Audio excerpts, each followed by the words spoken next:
All right, sir, if you can just spell your name for us. Sergeant Dennis Leach, Leach, National City Police Department. So what can you tell us what happened here? We got an initial call of a female being beaten, possibly forced into a vehicle at Plaza and Palm in our city. Witnesses provided a license plate, which we ran through the databases and got some intel that led us to a suspect that we have familiarity with. We set up on a couple of locations that we knew he possibly hung out at. We did spot him. He fled in the car that's behind me here. Pursuit followed in and out of Southeast San Diego, National City, and the freeways to where his vehicle was eventually stopped, and he was taken into custody without any other incident right here. The original incident, did that allegedly take place out in a home or outside on the sidewalk? Or it was at the gas station at the corner of Plaza and Palm in National City. And what allegedly did he was beating her up? Per witness statements, he was beating her and forcing her into the car. So there was a crash on the 805 with him, and then he made it to Home Avenue? There was no crash. His tires were flattened when he during the pursuit.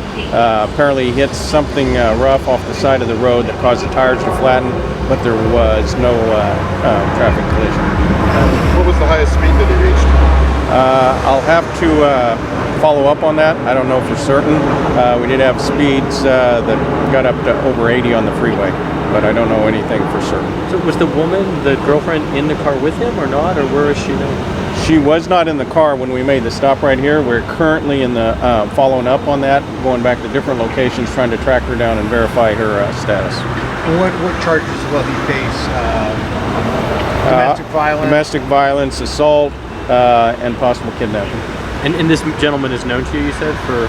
Yes. And in what capacity? How? He has a criminal history that we've had dealings with in the past. Are you able to give us his identity? Not at this point. I don't have that right now. And will he also be charged with felony evading? Yes. Okay. And anything else you wanted to point out, or any? I mean, it sounds like for those witnesses at the gas station to make that call, and that's something that's pretty violent. Absolutely. This is a classic example of citizens being courageous enough to get involved and call the police and giving us a heads up so that we can get on top of something from the very beginning and hopefully prevent any further injuries to anybody. And how dangerous was this chase to other drivers on the roadway? I mean, was he?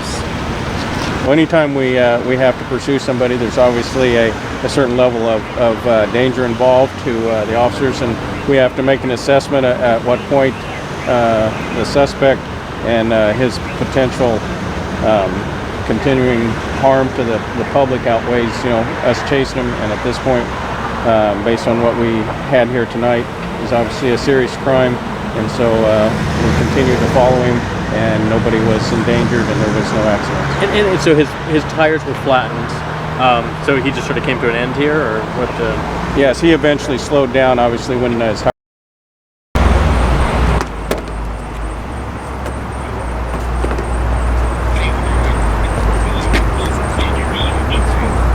off-road.